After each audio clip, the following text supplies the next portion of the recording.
tous, bienvenue à cet épisode de Parlons Réinsertion, le balado de la Maison Pinchot. Mon nom est Valérie et aujourd'hui je suis accompagnée de Blanche, chef d'équipe et intervenante au programme, et d'un de nos résidents. Bonjour à vous deux et merci de votre présence. Merci Valérie pour l'introduction. Donc d'abord, est-ce que tu souhaiterais nous parler un petit peu plus de ta situation judiciaire actuelle? Donc tu es soumis à quelle mesure judiciaire? Donc, moi, j'ai eu une peine de 18 mois, donc c'est une peine qui est provinciale. Donc, présentement, je suis en liberté, en libération conditionnelle, et ça fait plus de 3 mois que je suis à la maison Pinchot. Parfait. Bien entendu, je suis en libération conditionnelle, mais il y a des conditions que je dois respecter, en plus des conditions de la maison Pinchot. D'abord, je voudrais questionner aussi par rapport, parce que là, tu as eu une sentence de détention. J'aimerais savoir comment ça s'est passé pour toi en détention. Parle-nous un petit peu de ton expérience à l'intérieur des murs. Donc, je suis arrivé en détention. C'est sûr que c'était stressant au départ. On sait pas à quoi s'attendre. On entend bien des choses. Donc, j'ai fait l'entrée qui était pas si pire que ça finalement. Et j'ai passé 2 jours pour la COVID. Donc, j'étais dans une cellule avec une personne. J'ai été chanceux, la personne était très agréable et avait de l'expérience. Donc, elle m'a tout expliqué comment ça fonctionnait. Tu as un peu pris sur son aile.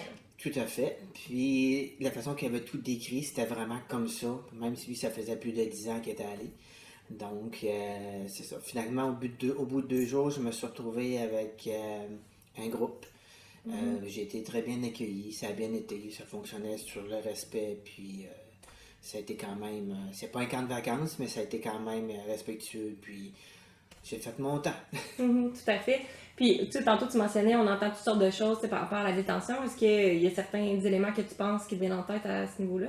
Ben, tout dépendant dans quelle section on se retrouve, c'est sûr qu'on peut parler des fois qu'il y a de la violence, que ce soit physique ou juste verbal, donc il peut en avoir, ça c'est sûr. Là. Mais ça semble être pas aussi pire que ce que le monde dit dans la collectivité. Parfait. Puis est-ce que tu as rencontré, il y a des éléments qui ont facilité ton passage en détention? Les agents, beaucoup. Okay. J'ai trouvé que les agents étaient très respectueux, puis ils ont beaucoup facilité. Ils étaient quand même à l'écoute, là, malgré qu'il y avait beaucoup de travail. Puis, parallèlement à ça, est-ce que tu as rencontré des obstacles? Oui, c'est sûr qu'il y a des obstacles. Il y a des fois, c'est long. On est quand même cabané dans un endroit où on ne peut pas sortir. On peut sortir 1 heure par jour. Okay. Il y a des personnes aussi. Il y a des personnes qui sont sans violente, qui sont toxiques. Puis même si tu te déplaces de 10, 12, 15 pieds, tu l'entends encore, la personne. Là. Donc, c'est l'environnement qui n'est pas nécessairement idéal. Donc, c'est une très belle thérapie pour la patience. Oui, c'est ça. J'allais justement te demander qu'est-ce que tu veux dire par toxique. Ben, des personnes égoïstes qui pensent juste sur eux autres, puis qui s'occupent pas des autres, puis qui font leur affaire. Là. Ça peut devenir vraiment irritant au long cours. Oui, juste écouter la TV, c'est pas vraiment faisable. On regarde la TV, on ne l'écoute pas. Tout à fait, je comprends. Puis toi, par la suite, tu as fait ta demande pour venir en maison de transition quand tu as obtenu en fait ta permission de sortie préparatoire à la libération conditionnelle. Comment ça s'est passé pour toi la transition entre la détention puis la maison de transition, donc plus la communauté en fait? Hein?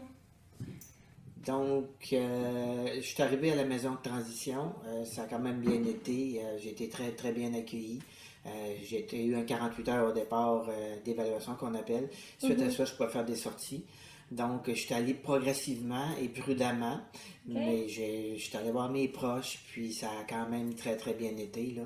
Au niveau de ce qui est, mettons, exemple, aller au centre d'achat, des choses de même, faut comprendre que c'est pas écrit dans notre front qu'on est des anciens détenus, donc...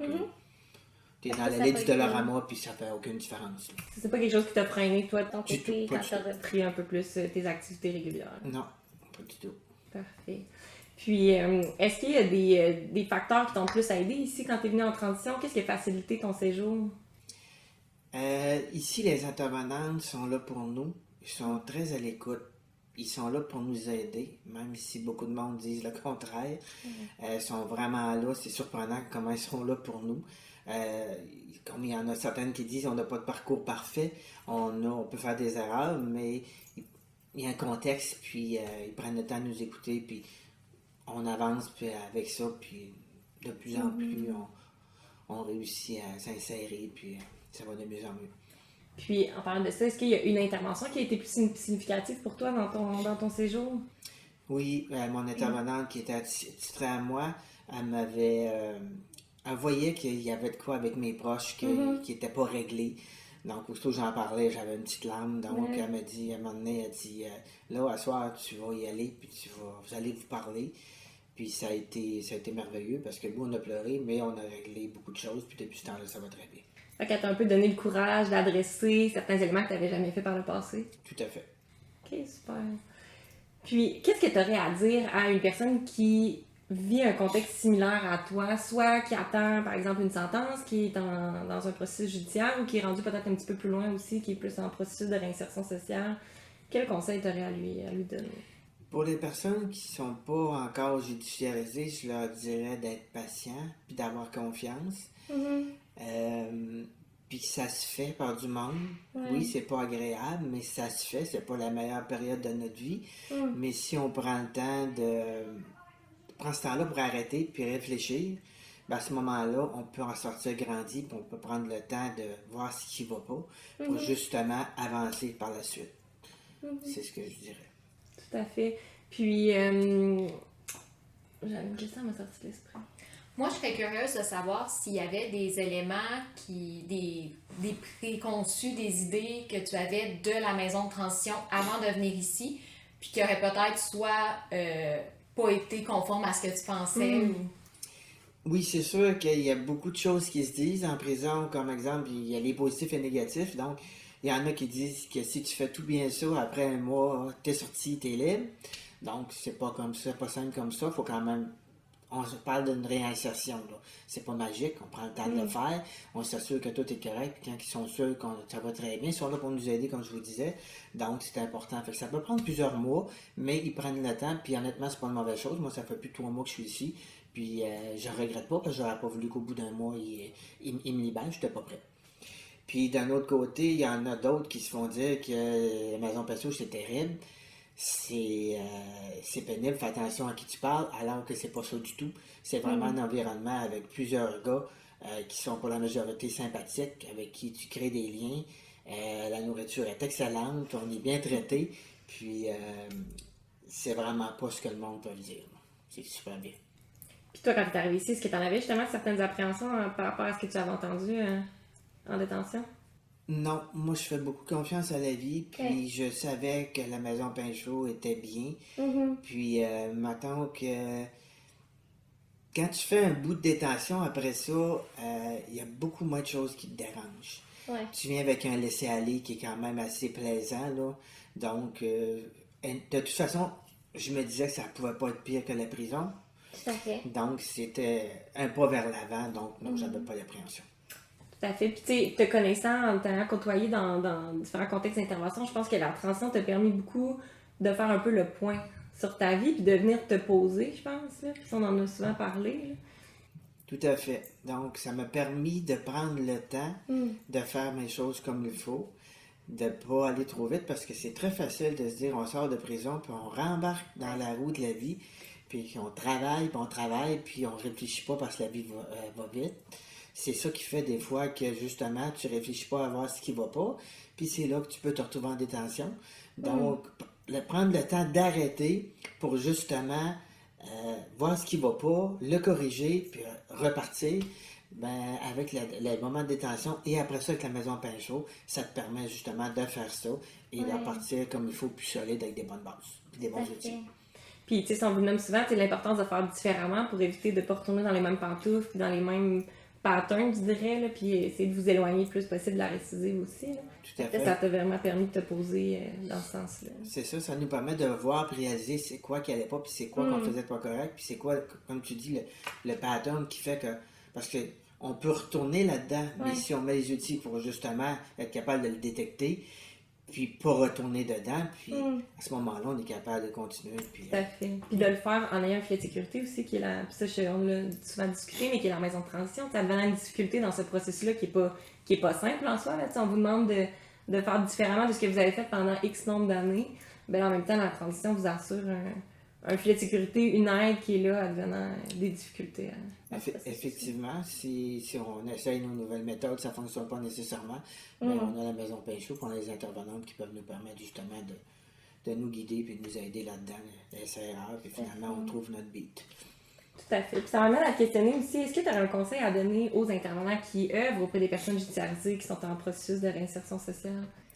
Je dirais être à l'écoute et compréhensif parce que on est plusieurs gars ici, il y en a de toutes les sortes.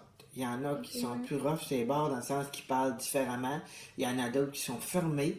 Mais chaque personne a du beau dedans. Puis prendre le temps de connaître un peu la personne pour voir comment elle fonctionne. Je pense que c'est la meilleure chose à faire. D'aller voir au-delà aussi. Au-delà des apparences. À l'inverse, est-ce qu'il y aurait quelque chose qui est vraiment comme un non, faites pas ça, ou ça c'est mal vu de notre côté, ça aide pas? Ben, je dirais le contraire, la fermeture, tout de suite juger la personne, puis dire, gars, prendre le temps de. Puis si tu commences, si la personne commence, ben ça l'aide d'autres sur quelque chose, consulter des autres intervenantes d'expérience pour voir, parce que les autres ont vu toutes sortes de types de personnes, ça pourrait les aider justement, pas faire avoir le jugement trop facile, là. Ça, faut vraiment pas faire ça. Tout à fait. Fait que tu nommes aussi l'importance du travail d'équipe Tout à auprès des gars, dans le fond. Là. Oui, parce que les autres, oui, c'est ça, les autres intervenantes ont quand même de l'expérience et en ont vu, donc c'est un bon outil pour amener toi aussi avoir de l'expérience puis en guider d'autres. Tout à fait. C'est vraiment intéressant. Puis, si à ce moment-là, tu t'adresserais plus à la population générale, à monsieur, madame, tout le monde qui nous écoute, qu'est-ce que tu aurais à dire? J'aurais à dire que faut pas oublier que chaque détenu n'est pas juste son délit. Donc, moi, j'ai vu des personnes formidables ici. Il n'y a pas personne de parfait, mais on n'est pas juste le délit qu'on a fait. Donc, il peut y avoir des erreurs de parcours. Ça n'empêche pas que la personne peut avoir des très bonnes qualités, puis c'est quand même une bonne personne. Donc, c'est facile de faire le jugement, mais des fois, bien souvent, la personne avoir fait l'erreur, avoir appris, avoir payé pour, puis elle est prête à continuer, puis il n'y aura plus de problème pour cette personne-là, ce qui est la majorité des cas des personnes qui sont ici. Tout à fait. Puis ça m'amène à te questionner, est-ce que tu trouves qu'il y a encore beaucoup de préjugés dans notre société par rapport aux personnes judiciarisées? J'imagine que oui, j'en ai pas vraiment entendu, mais sûrement. Côté niveau employeur, ça c'est sûr que c'est très fermé, c'est très difficile de se replacer. Ça, malgré qu'il y a beaucoup de manque d'employés, ça reste quand même difficile de se placer pour un travail. Ça a-tu été un défi que tu as rencontré dans ton processus de réinsertion? Oui, tout à fait. J'avais des emplois qui m'intéressaient, puis l'entrevue ne durait pas très longtemps. Tu t'es buté à des refus dus à ton casier judiciaire, en fait. Tout à fait.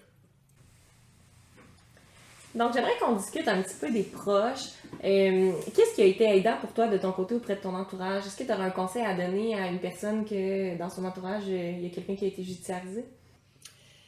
Oui, moi j'ai été chanceux. De mon côté, mes proches ont quand même pris le temps de m'écouter et essayer de comprendre ce qui s'était passé. Donc, il n'y a pas eu de jugement facile. C'est pas le cas pour tout le monde. Donc, il y en a qui c'est vraiment un jugement. J'ai entendu des histoires de personnes que les cousins et cousines, tout de suite, ils ont bloqué ces internets, puis c'est jugement facile. Mais par après, finalement, ils ont fini par leur parler, puis au bout de plusieurs mois, ben, finalement, c'était correct, puis ils reviennent.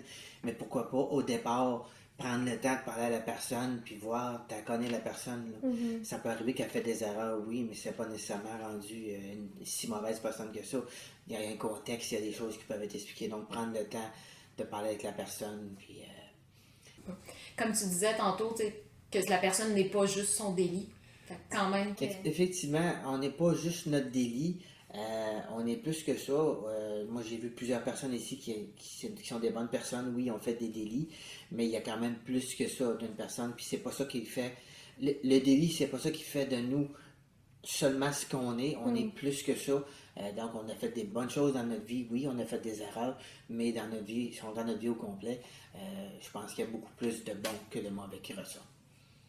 C'est donc ce qui conclut ce 3e épisode de notre balado dans le cadre de la semaine de la réhabilitation sociale.